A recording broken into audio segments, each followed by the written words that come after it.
No, but what shall I say? Say hello, We're friends in real life. Yeah. We're at Luke's house. Hello, Is that recording? It's recording, yeah. Hello everyone, and welcome back to another podcast episode. This time we're together in real life. We do actually know each other. We live reasonably close to each other, but I don't know, lockdown's been weird, and then we got used to just using Zoom, didn't we? And we're here with Thrasher. Thrasher's playing with Luke's kids. Well, not right now, but in general. Anyway, yeah, thanks for checking out another podcast episode. This week we are talking to Christopher Sturm. It was an absolute pleasure and honour to speak to him. If you don't know him already, there will be a link down below to his website, his Patreon, which we talk a little bit more about in the actual episode, and his Instagram account, and also the Spooky Park podcast. Yeah, Spooky Park Bench. The Spooky Park Bench podcast. There'll be a link down below. It's probably the second best podcast of all time, apart from ours. No, I'm joking. It's really, really good. You should check it out. What's his YouTube? The Photo Department. The Photo Department, yeah, where he talks a lot about his incredible photography and a lot about coffee, which we do talk about in this episode as well. Yeah, there's some good hot chocolate chat. Yeah. Just generally talking about what drinks we like. Yeah. We do veer away from photography for a while, but yeah, that's all right. But yeah, thank you for checking out another episode. If you don't know already, you can tell them about Front. Front. So if you, for some reason, are watching this and you don't know who we are or what we're doing, we're building a website at the moment called Front. We've been building it for like a year, and we keep saying it's coming soon, and it is coming soon. But it's a website where you can sell your prints basically, but instead of you having to print them and ship them out yourself like you would do if you use something like Etsy, you just upload your photos to Front, you have a profile, you can sell stuff from there. As soon as an order comes through, we print it and we ship it out. I think that's it in a nutshell. There's loads of other features and things that you can do and lots more to it, but that's essentially what it is, right? Yeah, we already have phase 2 and phase 3 plans, but we just want to get the initial launch out there first. But yeah, we're building it, but you know, we both work, and it's finding time where we can do, you know, spend decent amounts of time to actually get it done. So it's just taking a while, but you know, we're glad that people are kind of all good things come to those who wait. Yeah, right? Yeah, it's nice that people are into it and like joining us on this journey. But yeah, thank you so much for the continued support. Thank you for everyone who already does follow us and sends us messages. And if you haven't already, please register to the mailing list. It will simply allow you to be one of the first people on Front, literally one of the first people on Front when we do launch in the kind of beta stage. Is that fair to say? Yeah, or certainly for the soft launch anyway. Yeah. But we've talked about how we're going to price Front. It's free to use, but there's a paid version as well. We're never going to discount it because it's very fairly reasonably priced, so there's no real reason to ever do a discount apart from when we launch first week. It's going to be like half price or something like that. Something like that, yeah. To those people who are registered, but there's already been hundreds and hundreds of you that have already done so. Thank you for your patience. Thank you for your continued support. But yeah, please register to the mailing list if you haven't already, and you'll simply be notified. We don't send out emails every week. I think in the last 12 months we've sent out 2 emails. Yeah. But yes, follow us on Instagram if you don't already. You're probably watching this podcast because you follow us on Instagram. Stay tuned. Enjoy this episode. Drum roll, please. I didn't think to do my hair before. No, I thought you were going to do like a shade.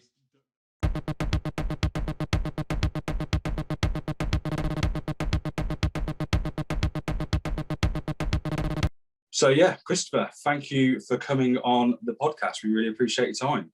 I'm honored. Thank you for having me. Thank you. But as always, I'm sure if you've listened to the podcast before, you know we'll always start off by asking, tell us a little bit about yourself and how you got into photography. Well, I've told the story a lot, so I'll give you the very short version.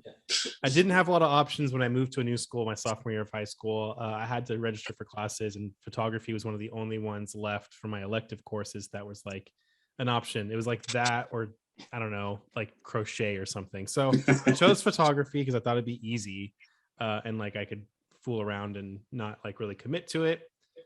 Turned out it was pretty magic, shooting black and white film. Our professor gave us Tri-X for the first roll that we were supposed to shoot. Nice. We went out and shot. We picked our favorite photo from that roll, and then we printed it in a darkroom. And it just like the whole process was magic from start to finish. And then from there, I was pretty much hooked.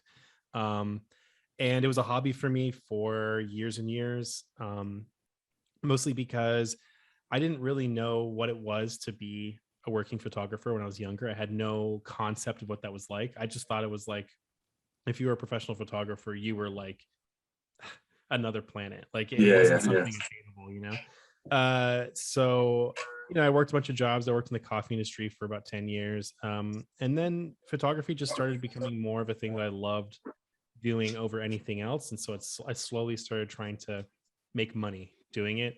And then eventually I completely moved to photography. And then that's the end of it pretty much. I started my YouTube channel in 2017, the photo department. That was mainly born out of the idea that most of the stuff I was seeing on YouTube was it was like fashionable, but it wasn't substantive. There was like a few channels, like Matt Day's channel was really inspiring to me when I first started. He got started a couple years before I did. And there's a couple other channels like that, the Art of Photography as well. And I kind of want to be in that sort of like educational, helpful side of things, where it's like, here's this cool thing I've been doing or found out. You can do it too. Let me show you how. Like, or have you had trouble with this? Like, I can tell you exactly how this works and you can do it too. Like that kind of thing. And I've been trying to hone my style over the years. I feel like I think that the format of the videos have changed a little bit, but like I haven't really changed. Like I'm still like, I've tried to be like, oh, I should be less snarky, or oh, I should be like more excited or whatever. But it's like, no, like I'm just going to be myself. And it's been working out okay. I hit 10K earlier this year, I guess in the middle of the year, which was really awesome. That was great. Yeah. I feel like that's like your first, like when it comes to like YouTube, like we're at the point where we're on the way to like 1,000 subscribers, right? Well, we're nowhere near there yet, but we're seeing kind of that organic growth. Mm-hmm. And I feel like once we hit that 1,000, it'll be the 10,000 mark, right? Because it's great receiving all the support. The support that you get is great, but then you kind of in your head you've got these like mini goals that you want to achieve, right?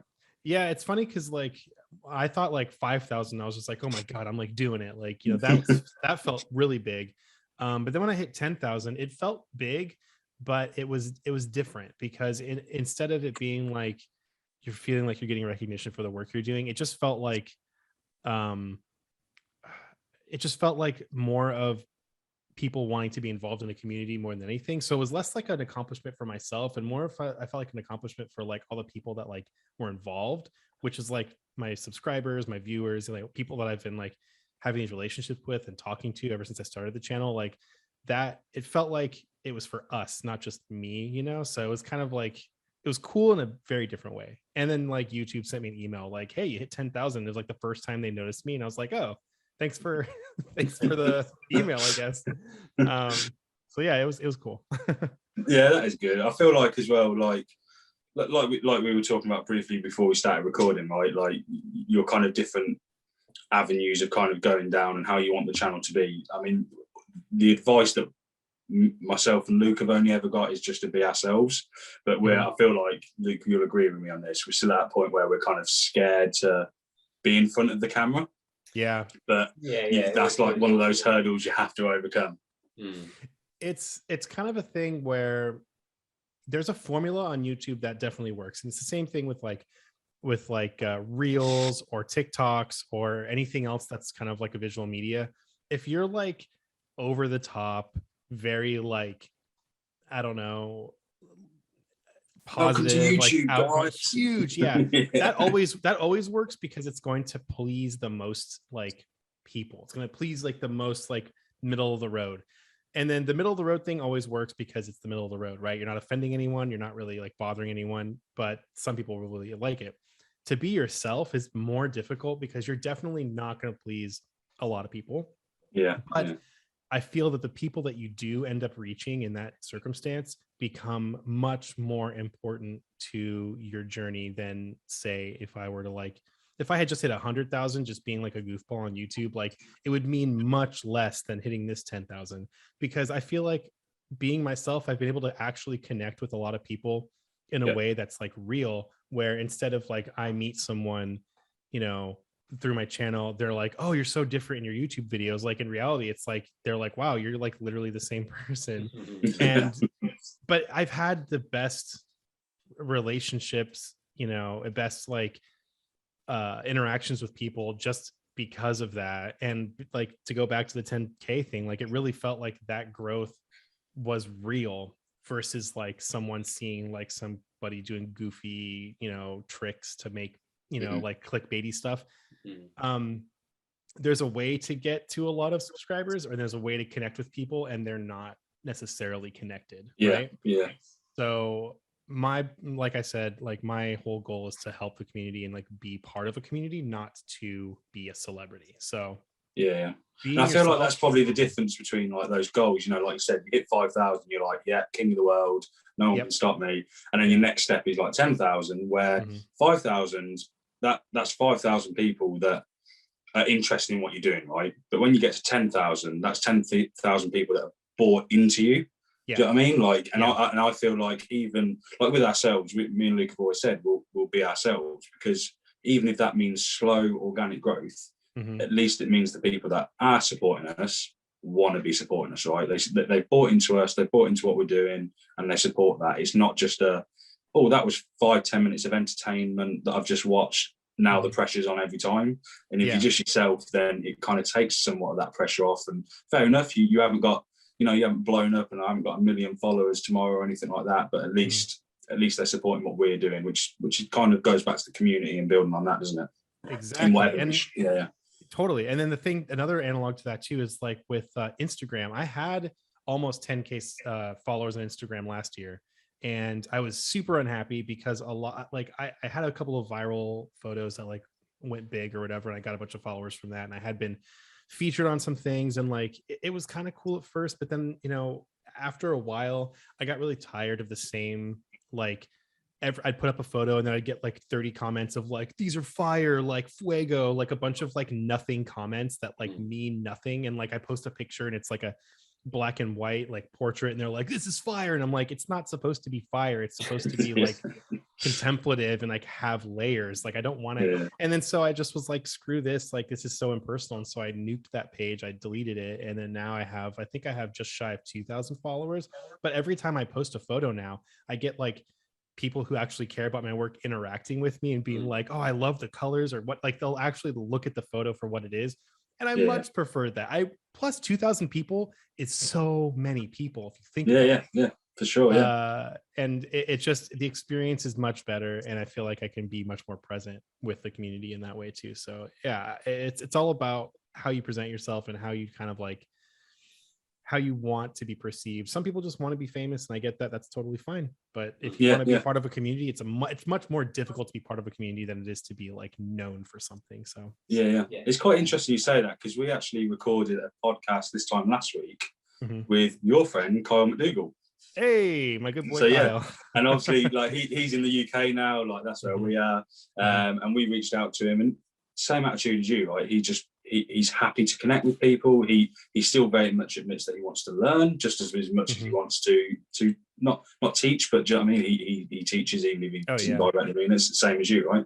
And I think that's the best attitude to have. It's not about, you know, who wants 5, 10, 20 million followers that don't do anything. You want that interaction. You want people to actually leave feedback, good or bad. And we said this before. But that's the important way in any kind of growth, right? Yeah, and with Kyle, it was really interesting. Like I reached out to him like a year or so ago just to be like, hey, I love your content. Like, hi, I'm also a creator. Like, love your stuff. He was always like super gracious and super cool. And I think that he came from a more technical space because he's a genius. Like he knows so much about technical stuff. But he also is very, very good at presenting it to like as he's a very good teacher. So I think the way that he presents himself, like he's very much just like a very chill, like matter of fact kind of dude, and his visuals are beautiful. And like he doesn't try to be Like he's not clickbaity. He doesn't do the whole like, you won't guess this cheap film that I used to shoot this, whatever. It's like he's just like, hey, I tried to check the exposure of Portra if you want to watch. Like, and it just works for him. And I can tell you that he's a very genuine dude who he's much funnier off of his video. Like I feel like he's a little more comfortable like in private to be like funny, but he's very funny. And he's just like, again, one of those people that like I met along the way that's just like, man, like this friendship that we kind of cultivated now is so much more important than like 10,000 more followers, you know? It's like, this is he's definitely genuine, like, and like even to the point, like, you know, I sent him a message a couple of days later or whatever, and I was like, you know, thanks for your time, Carl, I really appreciate it. You know, you didn't have to give us your time, do you know what I mean? And he was like, yeah, of course, like, you know, like, I'm here now, come meet us for a photo walk. And I was just like, you know, a little nervous cry. I couldn't believe how happy I was, but like he's genuine, and that comes across. And I feel like even though your two channels are different, like you kind of do different things, the how genuine it is always there, and that's what I like about your channel. And like, forget the photography side, right? Just the kind of content that you produce. I think how genuine you come across. Maybe the right word is like raw. Do you know what I mean? Like it looks good, it looks visually good, but it's raw. It's back to basics. It's just like you're talking to someone. It doesn't matter if there's one person in the room or 10,000 people on a live stream, whatever it might be. It's that rawness that's good, because it's a way of connecting without actually talking to you, right? Yeah, because I don't want to. And I don't want to. I made a very conscious effort to try, because I know I can be a kind of a know-it-all sometimes. I've made a very conscious effort to try not to talk down to people, because I'm not an authority because I'm on YouTube, because I made myself that way. Like I just happen to know things that I think will be helpful that other people know. That doesn't mean I'm an expert, you know.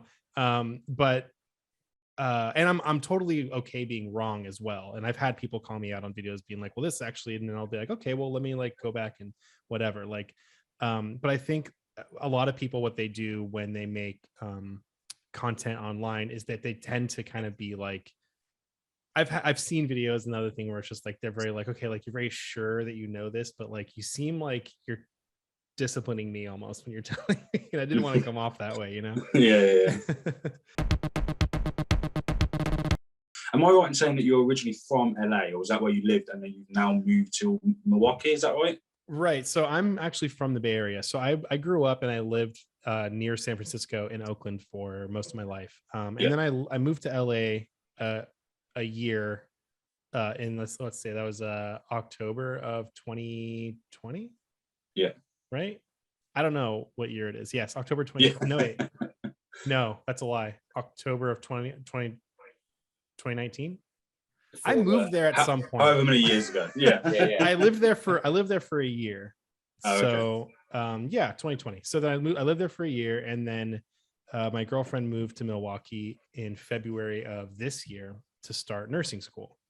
And I, drove her out here. And I was just flying to Milwaukee every month to visit.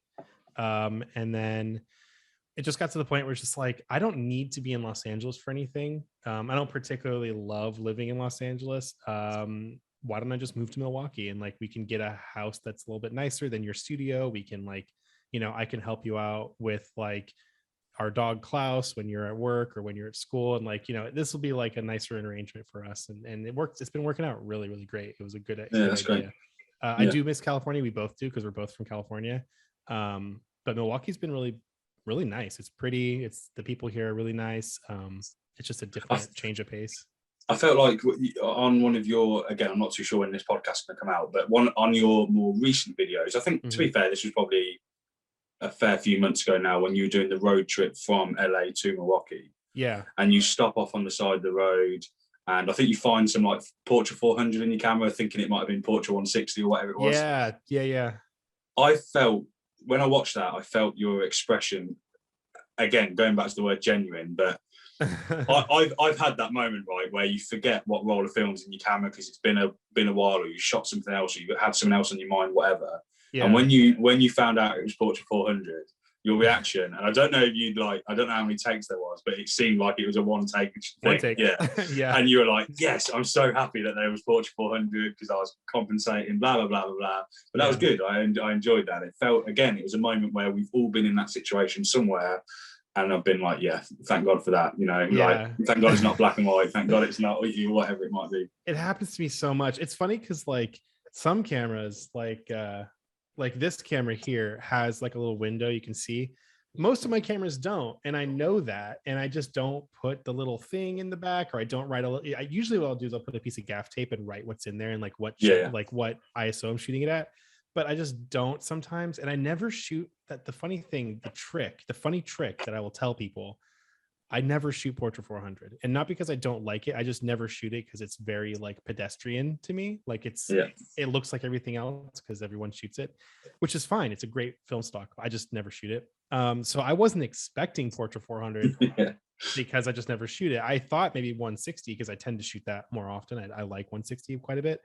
But yeah, it was just funny to be, it was like a moment of like relief and like confused, like expression, like I'm like, oh, I didn't expect this, like cool. And so I was, I was going to cut it out because I felt like it was a little over the top because that was my genuine reaction, but I was like, no, I'm gonna leave it in because I know people can like really like connect to that because I know people have been there before.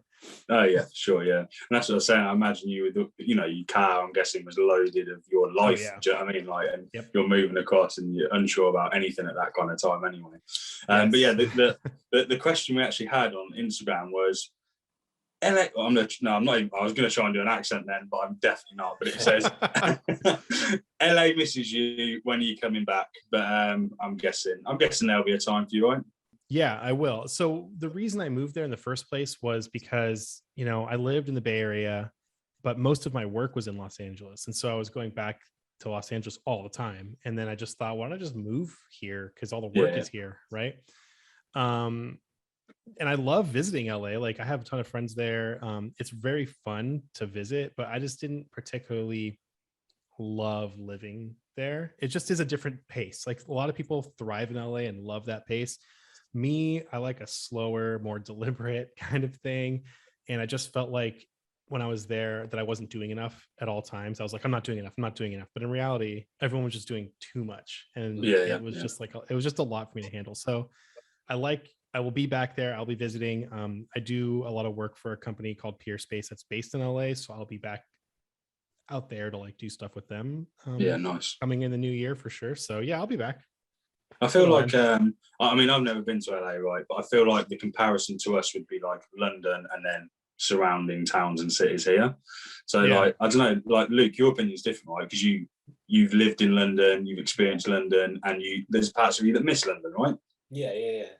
Like I miss there being anything interesting to do on my doorstep. I now live in a little village with nothing around, but you know, there's people out there who would think that was interesting, having like a field outside your house and green spaces and that kind of thing. But you know, I would liken London more to New York than to LA. I've only ever been there once, but I liked LA a lot, but it's kind of a weird place when you don't know anybody because you've got the main everything, and then it's like, well, there's got to be more to it than this. But how do you find out? Like, it's really, you have to know people because all the cool stuff in LA is like word of mouth kind of. I feel like I've never been to London, but I feel like it'd be kind of the same sort of thing where it's like if I go to London, I could go to the touristy things, but I don't know where any of the cool stuff is. I've got to know a local who's going to show me the cool stuff because like there's bars that I've driven past in Los Angeles that I never would have stopped at,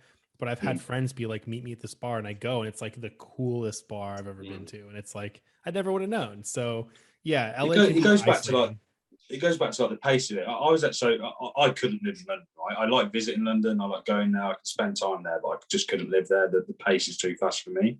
But I was actually in London last night, and talking of like quirky places that you just have to know someone to find out about. So like every year I go for like, I meet some friends and we have like Christmas dinner. It's like the top, you know, whenever's best for all of us to get together.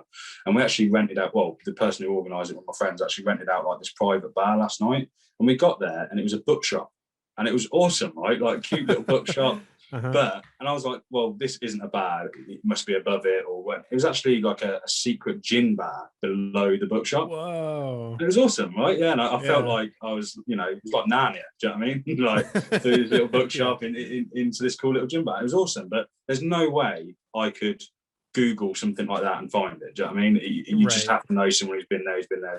Secret gin bar, like it's not going to pop up. Yeah, is that a thing? But I don't know. Yeah, it was awesome. But again, like the pace of London for me is just, and I imagine other bigger cities, wherever, it's just too much for me. I like the more relaxed life, but I don't know.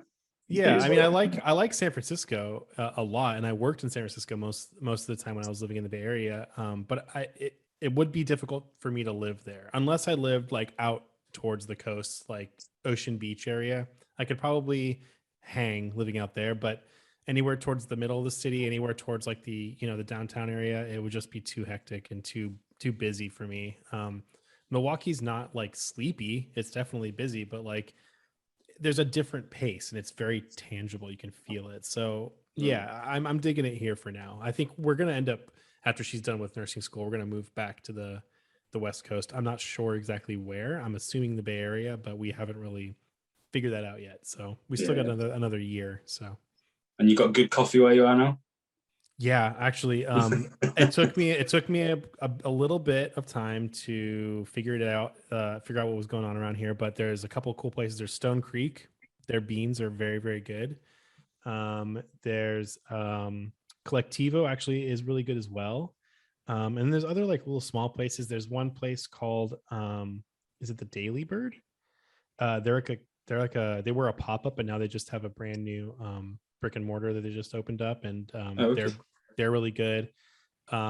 It's kind of like Milwaukee's kind of like a place that has the cool stuff that you just have to look for because it's not thrown in your face like in a bigger city like this. There's not, the culture here is a little bit like subdued, where it's like there's the engineering and nursing school, there's like the Wisconsin College in Milwaukee, whatever it's called. There's like, the college stuff, and then there's like the industrial side, and then there's like whatever.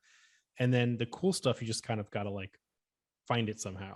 It's not like word advertised everywhere. Yeah, word of mouth. Got to have your connections. Yeah, and we, what's really cool is my girlfriend moved here, and within the first couple months, she joined a like film group chat. So she has her own little film group chat with her film friends like in it, and so she already like made a little community before I even showed up. And then I met all of them, and they're all really cool. And it's just like that has opened up so much for us here because they know everything cool, and so we'll go on like little photo walks with them, or we'll go meet up with them for coffee or something, and it's just like, oh, this is cool, I didn't know this existed. And it really does go to show like having some sort of community where you are is like super important to like enjoying the place that you're at, Well, I was actually going to talk to you about the coffee side of things, but it'll probably be Luke doing most of the talking. But okay. It annoys me, right? Because I don't like coffee. But don't hate me yet. I want to love it, right? I love the smell of coffee. And I'm 32, right? I got to about 16, 17 years old, and I was like, yep, it's definitely coming any day now. I'm just going to like it. It's going to happen. Same with tea, right? I don't drink tea or coffee. Like tea, interesting. No tea. But tea smells bad and tastes bad. Coffee smells good and tastes bad. So, but we've got some awesome like coffee shops around here and places like that. But my New Year's resolution this year, which unfortunately I managed to have a mocha successfully. That doesn't even count, does it? So James Hoffman would say that a mocha is just a hot chocolate with some espresso dropped in, and I wouldn't necessarily disagree with him, though I do love a good, if you can make a good mocha, I'm all for it. Because if you have like a good espresso and then you got the chocolate to kind of like round it out and give it some like, yeah, it's good. I feel like I need, because I was literally on Amazon about to buy this, like, because I didn't want to commit hundreds of pounds to like some crazy coffee machine and then still not like it, right?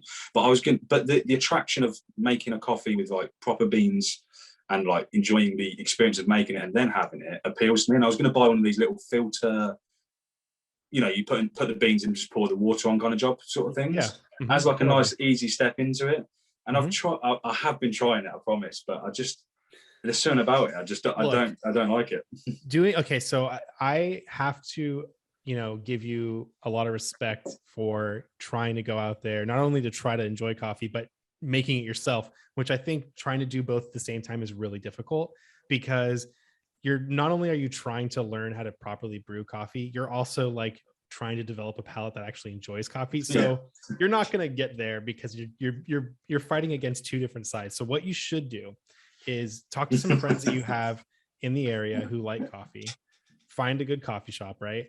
And then have the barista make you a pour over or something, and then have them tell you what the flavor notes are, or what the, whatever, and then try to taste it and see as the coffee cools down, which is an important thing that people don't really talk about, because coffee flavors come out at different levels of like heat. So at the very hottest, it's not going to have the profile that you're going to want. You're going to smell very good, but the flavors are not going to be developed yet. Once the coffee gets to be around like, I guess 65 Celsius, 64 Celsius, then you start to get all those flavors coming out. It's more comfortable to drink it because it's not as hot, but it's also gonna allow you to really taste everything that's going on. And then just kind of like sit with it and then see what you can taste as it gets cooler. And I promise you, you're gonna surprise yourself with like what you can actually taste. Good coffee shouldn't be bitter. There should be some hint of bitterness in coffee because it's intrinsic. And that is definitely something that is going to enhance the flavor somewhat. But if it's bitter over everything, that's bad coffee. So coffee should be smooth. It can be bright, or it can be like warm. It can be acidic, which will give it a nice sweet tartness, or it could be sweeter. It just kind of depends on the kind of coffee. So just get a mate who loves coffee, right? Go try some different coffees. And you know what? If you still don't like it, you're just not a coffee guy, and that's totally fine. Like, not everyone loves coffee. When you call your friend or you text your friend, and you're like, "Oh, we should meet up soon and go for a coffee." I want to send that text and mean it, because at the minute I have a smoothie. Do you know what I mean? That's not the same. Yeah. Well, how do you like espresso drinks? Do you ever get like a latte or like a cappuccino or something? Honestly, I drink cold drinks, and I don't know if it's just my palate or my ignorance towards it. I don't think it's ignorance. I think it's just palate. I just drink water. I just drink lots of water, or squash, or I like a fruit smoothie, whatever it might be. I can have a hot chocolate, but I rarely have them, just because I don't know. They're not the best for you, right? So I just like cold. I've always seen it, and I don't know if it's because I've like skateboarded for years or something. If I'm thirsty, I just want to down a drink. Do you know what I mean? I'm thirsty. I'm rehydrating. But the thought of sitting there enjoying it is, I haven't got that moment yet. But Luke, you like coffee, right? Like, I don't know, it's a weird one. There's an amazing place where we live. Like, the guy who runs it used to work for a company called Monmouth Coffee, who a huge I don't know how big they are, but they're very well respected and based out of London. But he moved back to Northampton and started this company called Yellow Bourbon.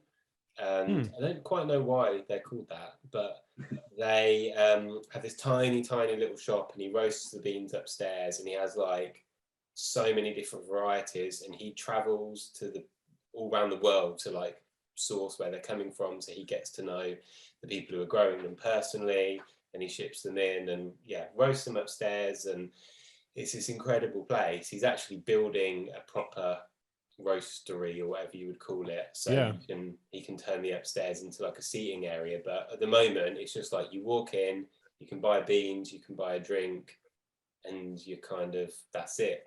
But it's it's the greatest coffee I've ever tasted. I used to get it from, when I left London, I'd either have it sent to me from Monmouth or this other place in Soho called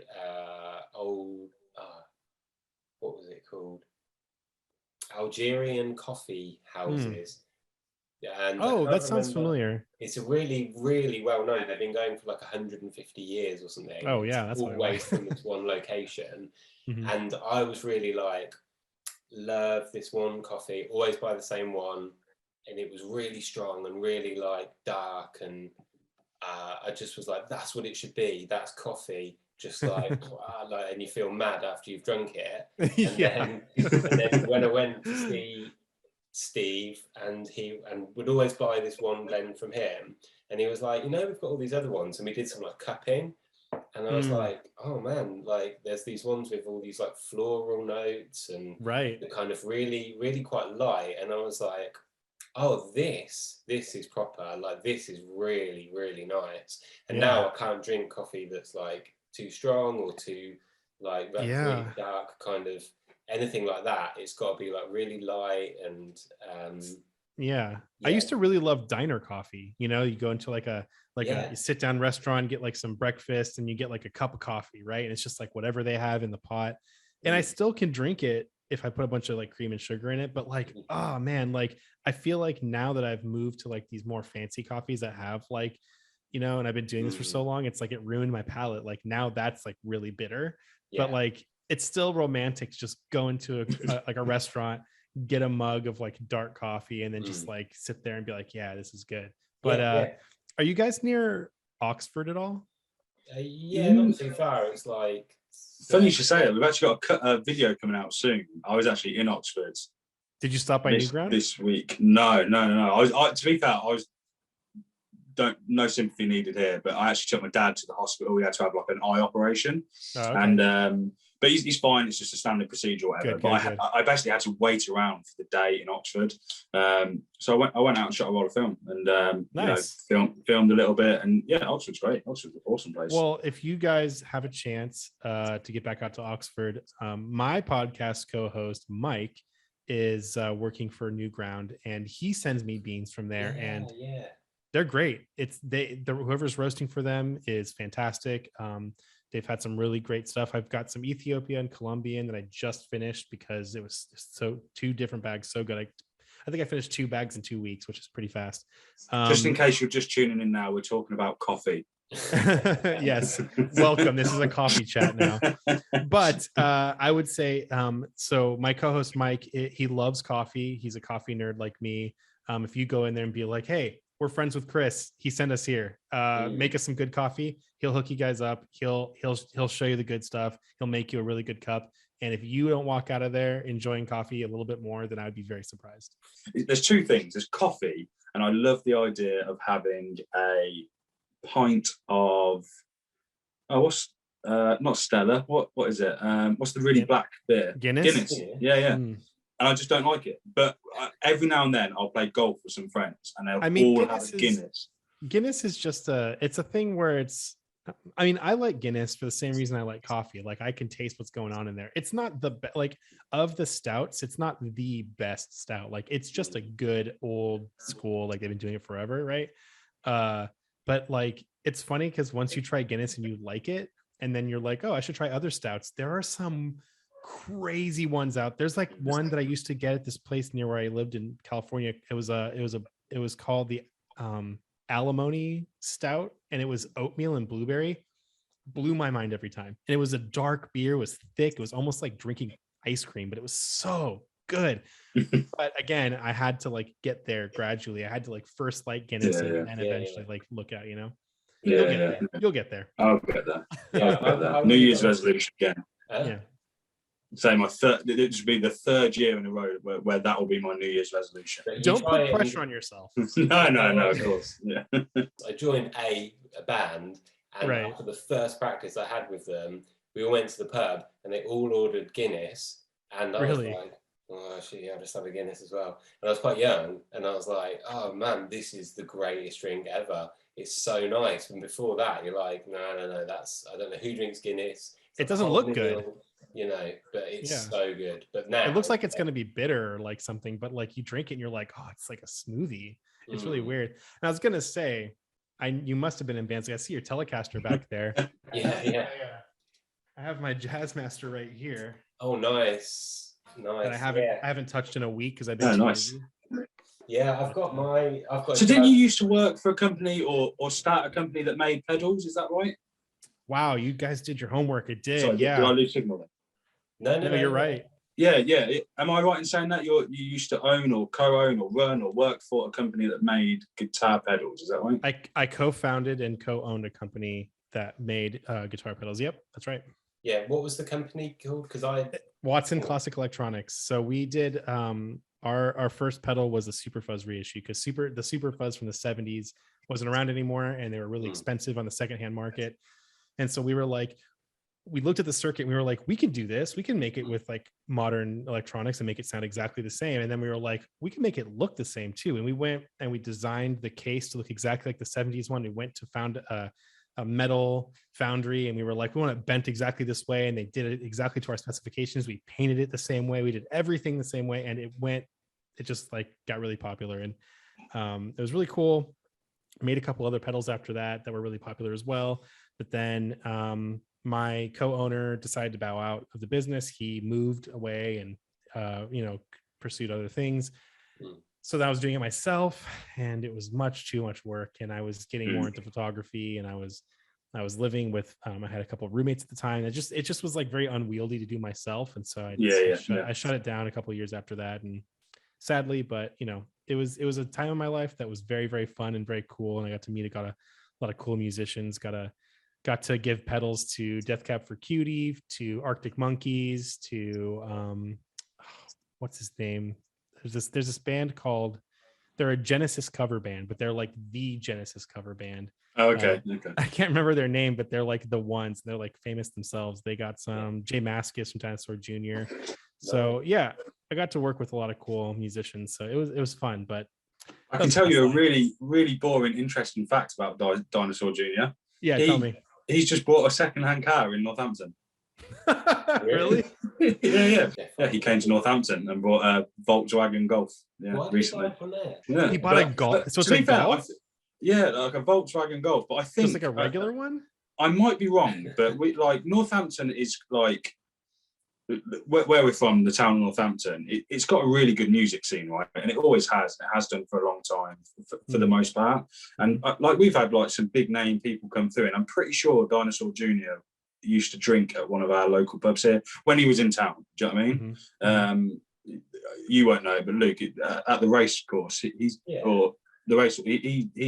I think he's been there a number of times, or knows people from the town. And but yeah, I happened to see it. I saw it on social media. I was like, a photo of Dinosaur Junior.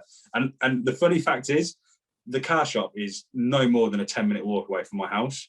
Oh, and it's funny. Scary to think that I could almost look out my window and he would have been there buying this second-hand car. He might have been buying it for the day. I don't know anything.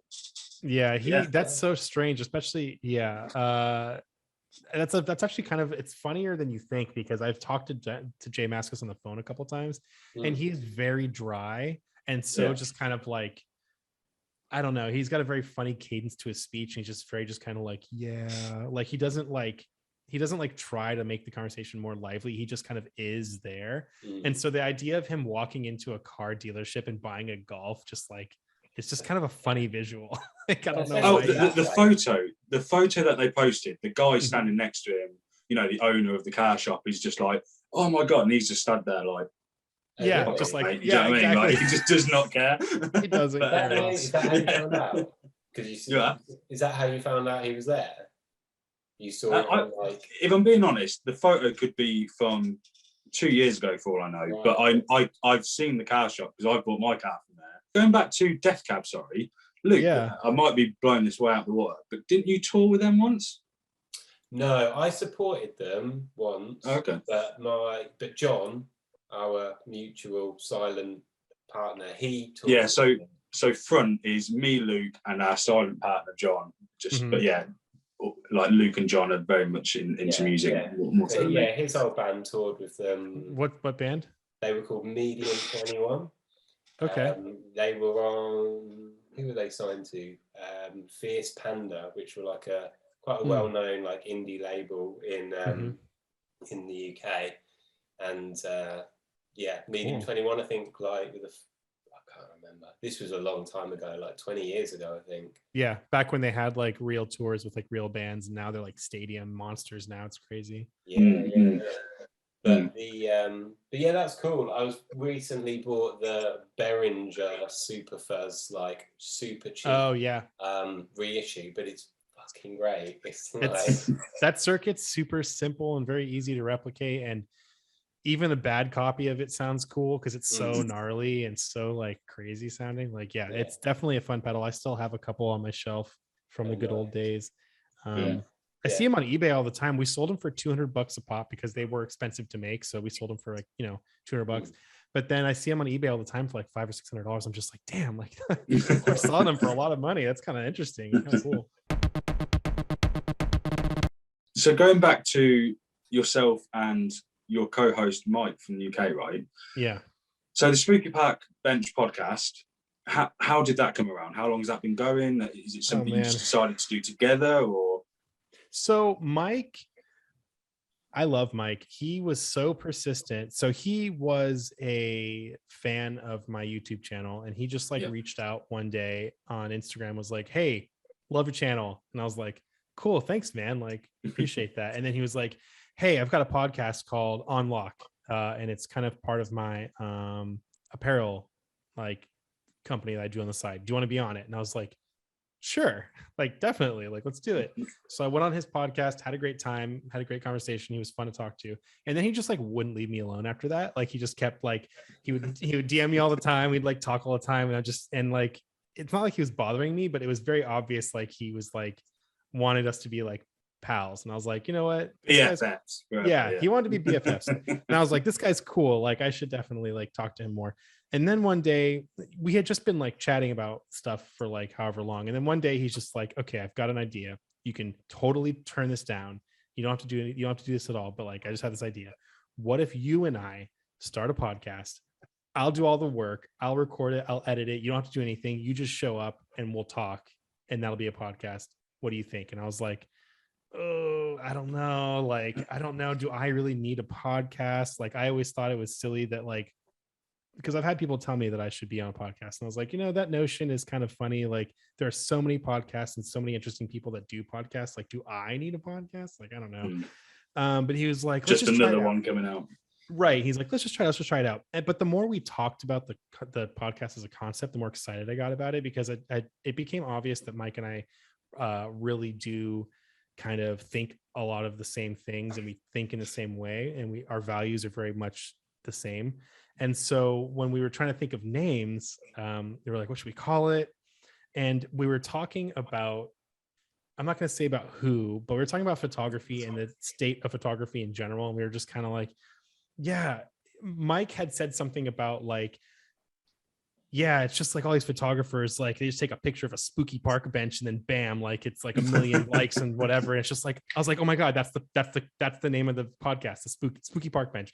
Cause it's kind of us making fun of the new topographies, like coming about in a big way, but like in sort of a way that's just kind of a throwaway fashion thing. And so we're just kind of like, it's just us kind of making fun of like yourself and everyone. Everyone. And so far no one's been offended by it. Like fingers crossed that someone does. But and then the more we do it, the more fun it becomes, just because we find that the people we talk to are always super interesting. We always have some weird topic that we want to like talk about. Like last time we did NFTs because we both feel things about NFTs. I think I've actually listened to about 5 minutes of that, and I always listen to a podcast when I'm driving to work. And I think I'm about 5 minutes into the NFT thing, but it's still like it gets good. The end of it, I go on a pretty funny rant. So it's worth it for that alone. But it's been going. I think we're on episode 12 or 13 or 14 now. We've been doing it for I think since the beginning of summer. So it was when I moved to, was it right before, or it's been maybe about a year, maybe a little bit less. I might be really wrong, but it hasn't been all that long. But it's been doing well. People seem to respond to it pretty well. I have no idea how many people watched it or listened to it because I never look at the numbers. But somebody's listening to it, so it's pretty great. Like we were surprised with our podcast, to be honest, because like obviously we're a new company. It sounds weird saying that, but and we started the podcast. We've started like making some videos, and we're still very much in the early days. We know there's a lot to learn. There's equipment we want and need, and then obviously front what we're building. That's kind of why we're doing everything to kind of show what we're building, right? But the podcast is really interesting because we post it on YouTube and we post it on Spotify and SoundCloud and where else it might be. And I just assumed that YouTube would probably be the only place that it might get a couple of views, right? But Spotify does quite well for us, doesn't it? Like, it's surprising. Do you know what I mean? Or SoundCloud, or I think our analytics work, so we can see YouTube analytics and we can see everything else, so like Spotify, SoundCloud, wherever it might be. Yeah. But yeah, there's so many people that listen to it that I was blown. And like, you know, when you get the Spotify Wrapped at the end of the year. Yeah. Yeah, we got like, oh, your podcast was in 5 people's top 5 of the year, and I was like, Yeah, well, they've never listened to a podcast before. There's a screenshot someone posted, and it was like our podcast, and then your podcast is like right above ours. It was like we were both in their top 5. And I was like, oh, cool! Like that's cool to see. And there was one too where it was like Analog Talk, your podcast, our podcast, Kyle McDougall's podcast. It was just like, wow, we're really like taking that person's life over. Like that's pretty amazing. Well, I feel honored to be in that list somewhere, because that is really surprising. Like I said, we just generally thought we'd put it on there, and it'd be a bonus if it got anyone listening. That's how we felt. Yeah. But do you know what? The podcasts, they're fun to do. Like I've always said that. Like I really enjoy them. Like it's a great way to connect with someone and like find out a little bit more. Like and they're good fun. They're always like, I'm distracted. Like I'm switched off from everything else that's going on. Mm-hmm. It's just nice to do them. But yeah, it's not everyone's niche, is it? Not everyone kind of listens to it, which is kind of more rewarding when you see people listening. Right. And it's kind of the thing where it's like we put a lot of effort into it, because both Mike and I are not the kind of people that just like do things just to do them. Like we really want them to be at least very good, so that even if one person like gets a kick out of it, like that one person's getting a quality experience, right? So, you know, but we didn't think like it would be crazy, you know, like I have some followers, I have like 10K subscribers, like that's enough to like get some interest, but like we didn't think it'd be like insane. But apparently it's doing really well on Spotify, which is cool. I guess we were like ranked in the top 10 of like UK photography podcasts this year, which is amazing, because there's got to be other ones that are better than ours that are out there. I think there's 9 others. I don't want to pop you up. No, I'm joking. I'm joking. There's loads. Yeah, but it's like it's been really cool. It's just kind of nice because I feel like on the podcast I can just kind of free flow and just talk about whatever I want, because on my YouTube channel it's not scripted, but I got to keep it kind of like neater, so it's not going, people aren't getting bored. So it's a cool format. It's fun. I get to talk to cool people all the time. I get to do stuff like this, which is like really fun for me, because it's always fun. It's no fun having a community if you're not interacting with that community and like enjoying the different aspects of it and like learning from each other. So like that just kind of opened up another way to do that. So I'm all about it. Yeah, definitely, for sure. And I was going to ask you a little bit about the photo department, the kind of future of the channel, if you like. I'm not going to ask you about the kind of how it came around, because we've heard you spoke about it before. And if you're listening to this and you haven't, just go check out the videos. But I know you've just done a recent video about kind of like the future of the photo department, and you know, doing what's it called? Patreon, yeah. So I know you're going to be starting that in the new year. I'm sure you've already done some work towards that. But is there anything else that you kind of working towards, or ideas on certain like photo projects you've got going, I guess? Well, mainly for me, the biggest thing about my channel is that I felt for a long time that I had to make specific content to keep people interested, or to at least like have a chance of monetizing it to a point where, because I don't want this to be my job, right? The photo department is at this point kind of like a part-time job, because I do make money from it, not a ton of money, but like it does supplement my income slightly. But it's also more of a job in the sense that I spend a lot of time and energy on it to make sure that it's good, and to make sure that it kind of lives up to my standards, and like I'm actually putting stuff out there that's useful and interesting, and not just like putting out a YouTube channel video because I feel like I have to. And then to kind of, because I made that video about the future of the channel, because I really did feel like at a point I was making videos, so I felt like I had to. I had a sponsorship not Squarespace, Skillshare. I want to say Squarespace, but no, Skillshare.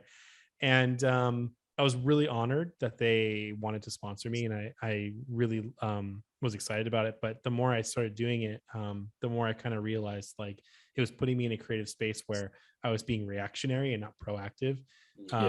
And I think that the quality of my videos dipped in some ways. I think that it was lucky that I had a lot of content during that time that I was like excited to make already. But I think that I had to rush some things, and I definitely look back at some of those videos and go, I would have done that a lot differently if I had more time. Did you feel like it had somewhat become like, I need to produce this video to go out at this time to do these figures, rather than I'm making a video for me. If you like it, you like it. If you don't, you don't. That kind of dude. That's what happened. It's pretty much exactly what happened, because I had deadlines. Like I had to have the video edited and submitted by this time on this day so that they can review it. And then they had 2 days to review it. Then they get back to me and be like, yes or no. And then after the review, then the video goes up that next day. So like they had it scheduled out. So I had to stick to their schedule. And if I didn't do that, I wouldn't get paid. So it was like, okay, I had to do that. And then it wasn't that much. It was like $150 per video per month. So it was like that's a lie. How much was it? It's $250. It was something like that. It was like an amount that was like nice to have, but it wasn't really making up for the work I was doing, but it was still like better than nothing, But for that amount, it just felt like I was sacrificing quality for a little bit of money, and it wasn't worth it. I didn't feel like I felt like I was doing a decent disservice to my audience doing that. So then when my contract was up, we were going to basically re-up the contract for another 6 months, but I was like, I don't want to do it. Like I'm good, because I'd much rather find different ways to monetize my content if I really want to, than to have some company breathing down my neck. And it takes the pressure off as well, right?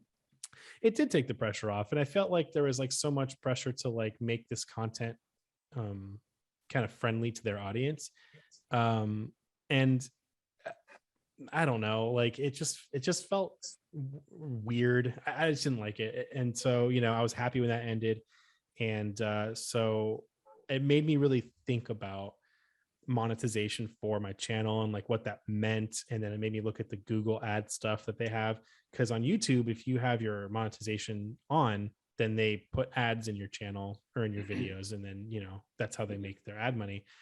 I get about $100 a month via YouTube ads, and I don't like YouTube ads because they pop up in the middle of the channel or in the middle of a video, and then you're lost the flow, right? I edit my videos to at least have a flow that feels like it's like bringing you into the next section, like gracefully, or like it's like evoking an emotion. But then if a stupid ad pops up, it just you're taken out of it completely, and then you have to either sit there and watch an ad for something you probably don't want, or you have to skip through it, or you have to, I don't know, whatever your way of dealing with it is. But you came to my channel for a video, and now you're dealing with something else that you don't want because I have monetized it. So my idea was I want to get rid of that. So starting the Patreon was kind of like my way of doing it. So basically, if someone wants to support my channel a little bit further than just watching it, they can do that. They get some stuff in return from me to make it a little bit sweeter. And then that little bit, I mean, I've already surpassed, let's see. So I launched my Patreon last Monday.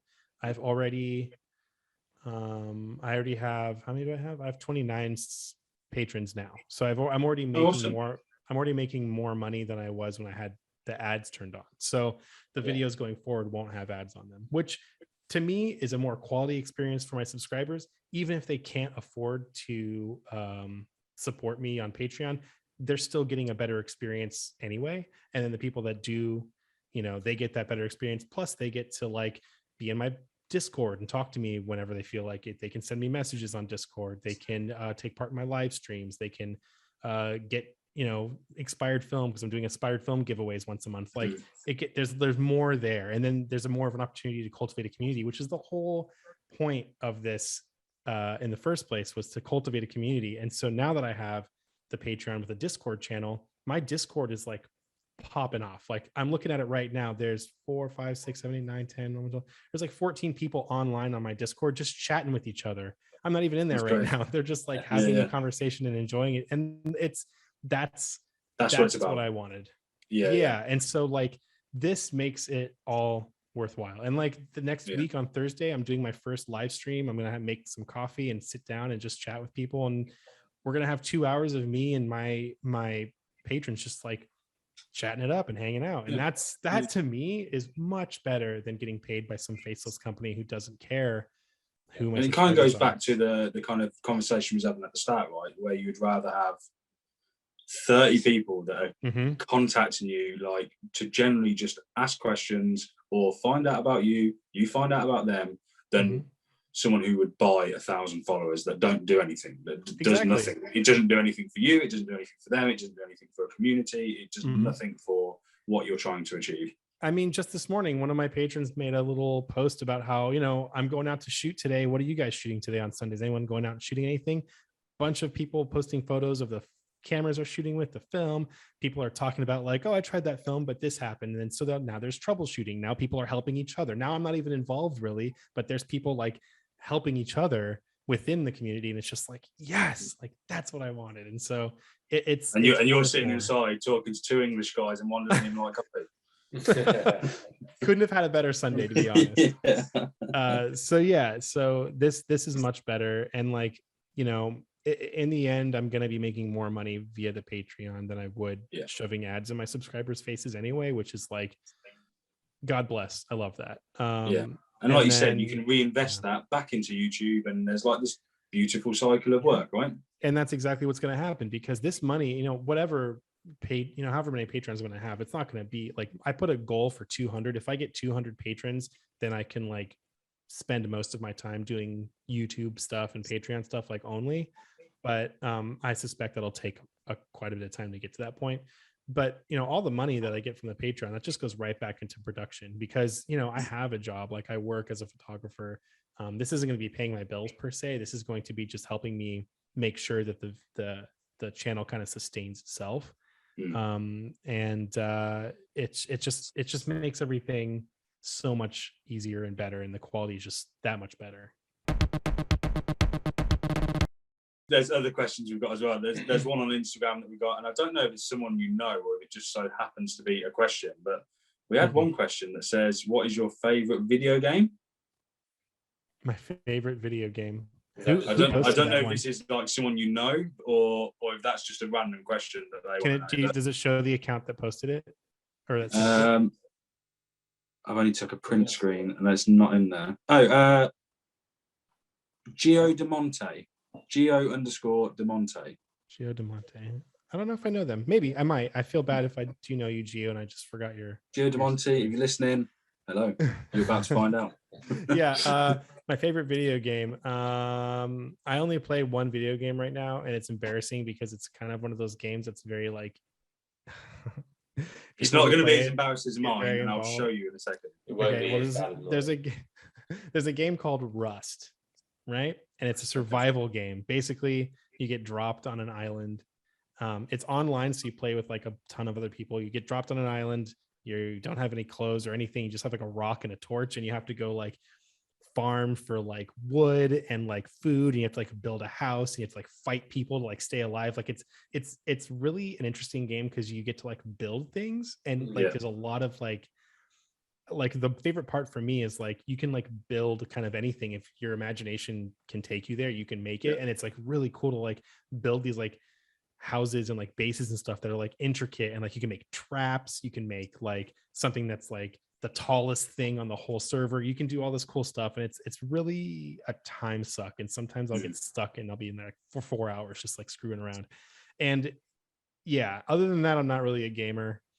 I used to play some first-person shooters, but there's a game in, I'm sure it's available where you are as well, called Daisy, and it's very similar, I think. I've played Daisy. So you must know. Do you know Stimpy, the YouTuber? Because I haven't played Daisy for a couple of years, right? Because it kind of like the servers kind of broke or whatever, or you'd log on and you'd be killed or whatever it was. But yeah, I'm pretty sure. Did he used to make like cinematic videos playing the game? I think so. So what he does is he's basically a troll, and he plays Rust, and that's why I got into Rust, because I came across his video games. He plays Rust and he plays Daisy, and what he does is he goes in and he plays, but he tries to make like ridiculous scenarios happen, and they're really funny, and he's very like smart but very like silly. He's an Australian guy, and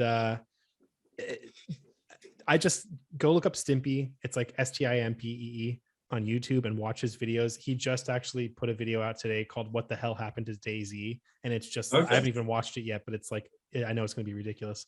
But they're hilarious. His editing style is hilarious. But that's how I got into Rust, because he would make these really ridiculous videos about Rust, and it's like I was just like, I got to get in on that. That sounds like really fun. And so yeah, I recommend it. But DayZ, yeah, that is pretty embarrassing because no one plays DayZ anymore.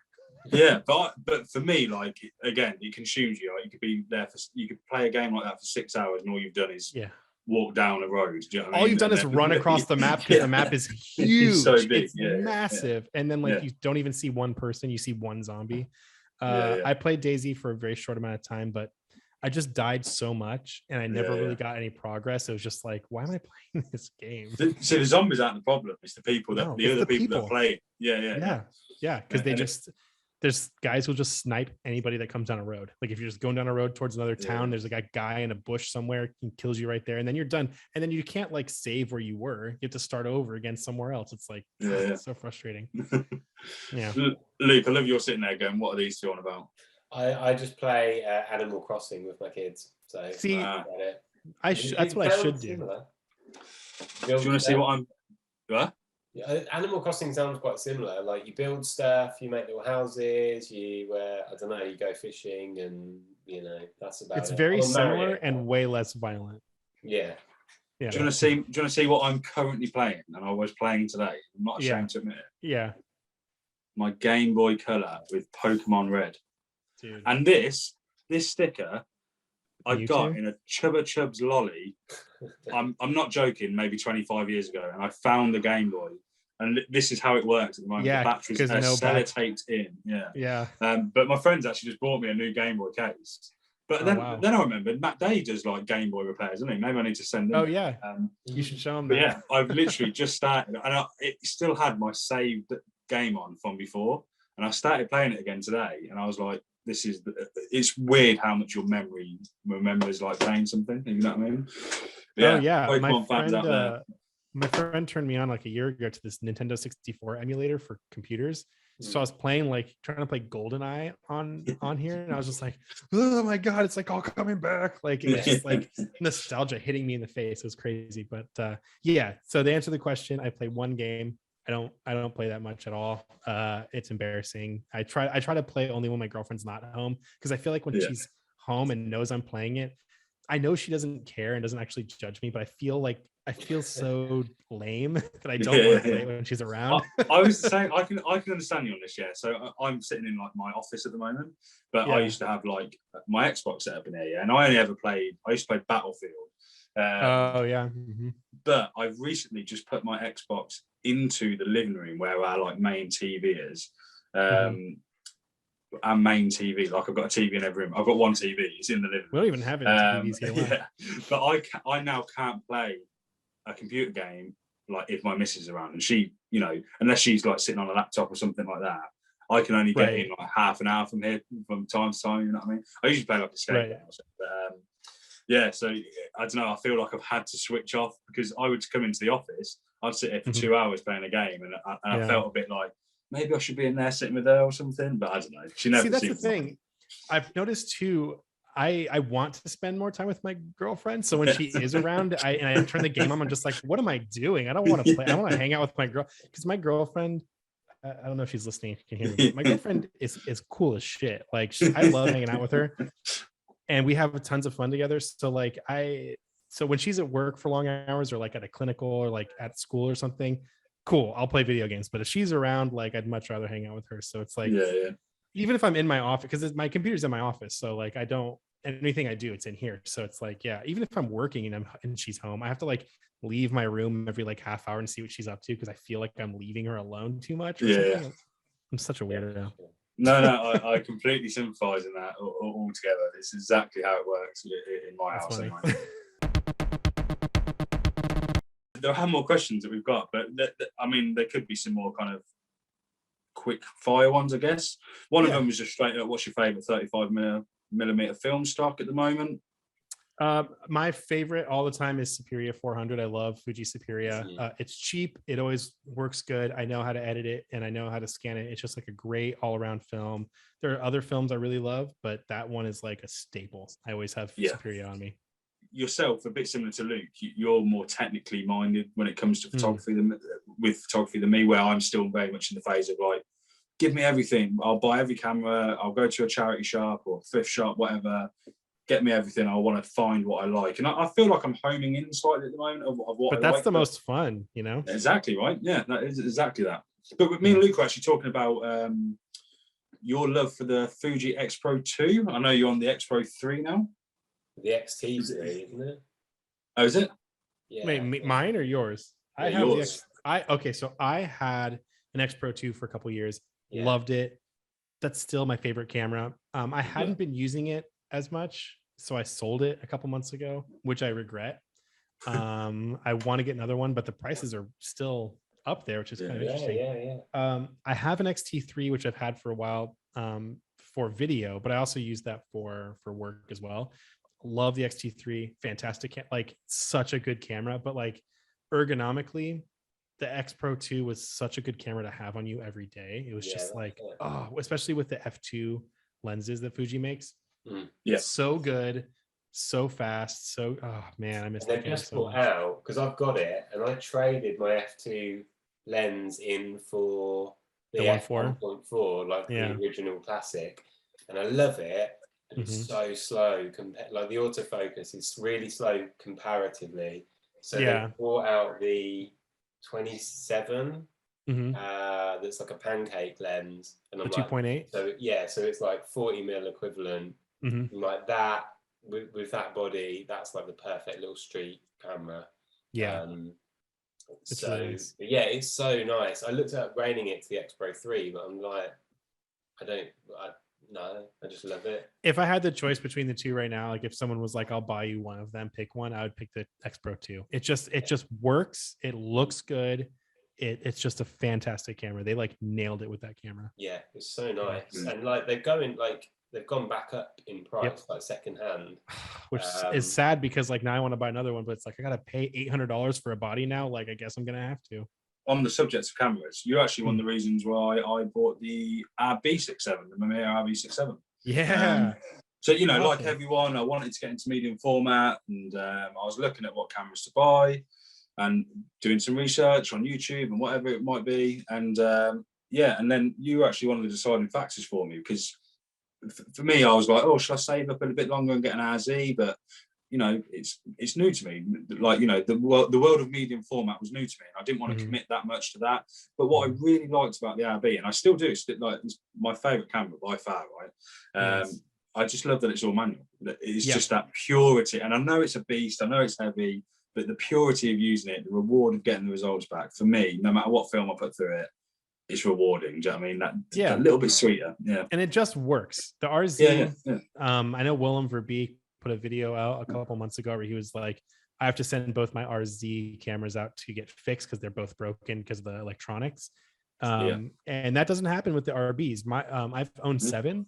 None of them have ever had a mechanical issue that couldn't be fixed with a CLA, right? Both my current RBs, only one of the backs, for whatever reason, sometimes you have to like kind of move it a little bit to get it to like register, to like make sure it's like it'll fire. But other than that, they're just like pure machines that just work great. That camera, I love that camera so much. So when it comes to your actual like photography, is there anything that you kind of, do you go through stages like some of us all do, right? Do you feel inspired to, are you one of those people that kind of has to have a camera with them on all, you know, have a camera with them all the time?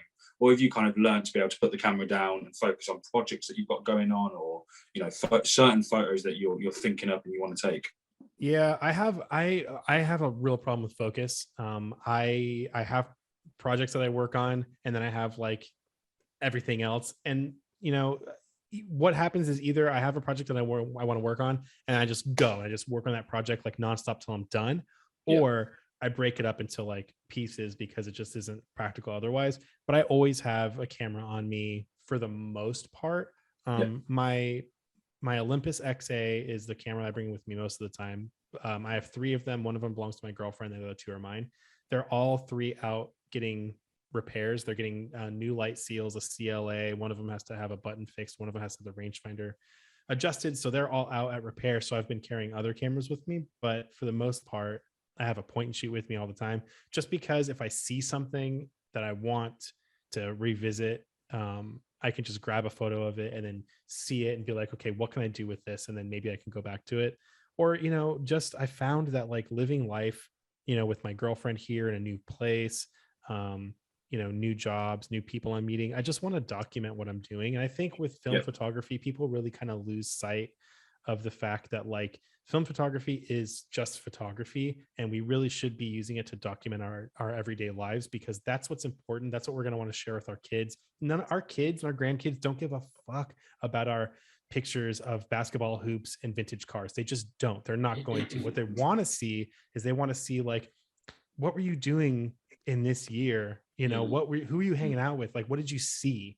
Because when it comes to photography, like I like to do things that aren't documentary, but I think of myself as a documentary photographer, because I'm trying to document as much of life as I can, because I want future generations to be like, here is a snapshot of the year 2021. Here's what this person was seeing at that time. Here's the car they were driving. Here's the people they were with. Here's the stuff that they liked, the fashion, it'll all be historical record at some point. So I want, and even if you look at that in 20 years time and you go, I don't know what I was into then, but that's part of it, right? That's part of the story that image is telling you, right? Right. And people get caught up in like the fashion of it. People get caught up in like how fashionable it is to be a film photographer right now. And they kind of like lose sight of the fact that like we really can tell a story every single day with photographs that may seem pedestrian to you. But if we look at it like larger picture, like we can all tell stories through our photography if we just like stop trying to take a fire photo and just like document what we see, right? Like pick a film, pick a camera, just go out and just like take photos of what you see. And then in the end, I think that people will look back and be like, I'm so glad that I spent this time documenting my life in this way, because now I have this. And I think that's what photography has always been for me. It's the longevity of it, I think a good example of that is I know we're talking about the same video a couple of times here, but again, on that video that you put out where you're traveling from LA to Milwaukee, and you stop off at the side of the road and you take a photo of the landscape, that's not to take a pretty landscape photo. You even say in the video, you're like, just look, like it's the best view I've ever seen, or one of them. I'm going to capture that. And it's a documentary photo for that reason. Do you know what I mean? Right. And exactly. Someone else can appreciate it, but at the same time, no one's going to appreciate it more than you. It's for me. It's for me. Yeah. It's for you. Yeah.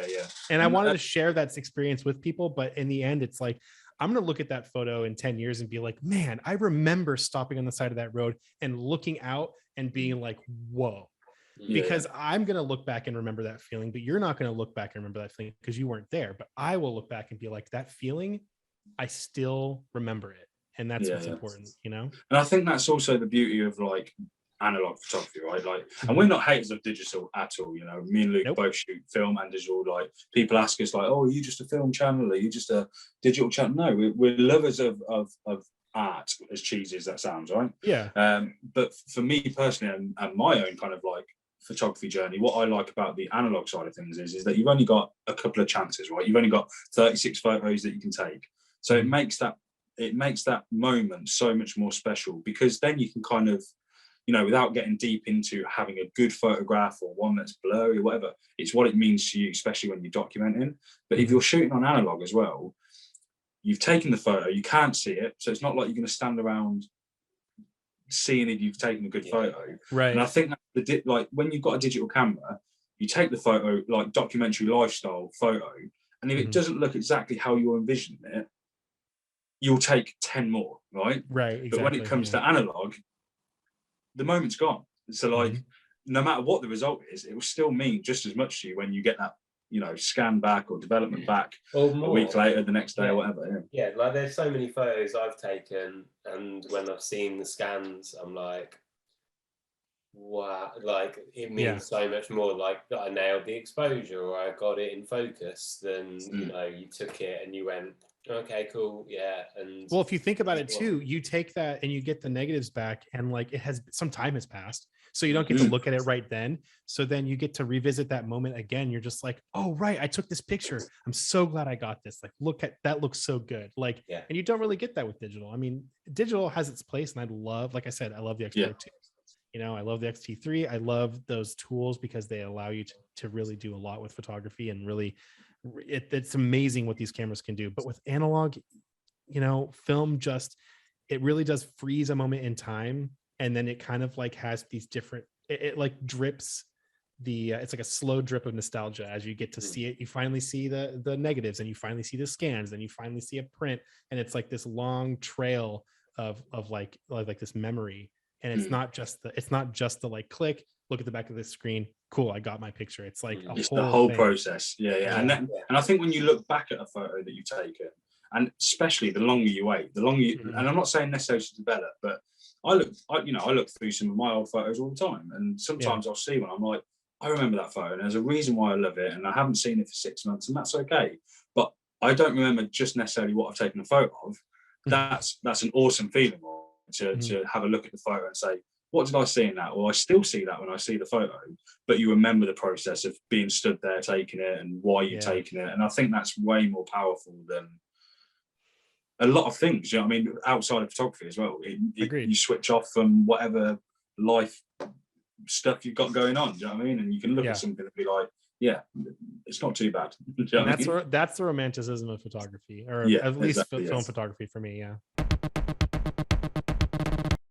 I don't know if there's anyone or anything you want to give a shout out, words of advice, words of wisdom, or I just want to, first I want to shout out to my first week OG Patreon subscribers, the people that first week decided to like put their support forward. Like, honestly, I have never felt this good about my work in my life. Like, that's the coolest thing ever. I'm so glad for all the people that decided to join the Patreon and become a part of the community. It's just been so freaking cool. It's only been a week and it's been so cool. So shout out to all you guys. You're amazing.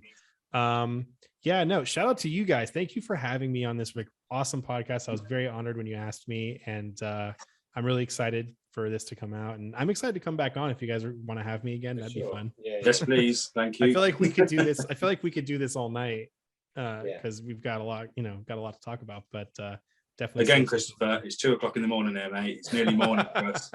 Kick me out.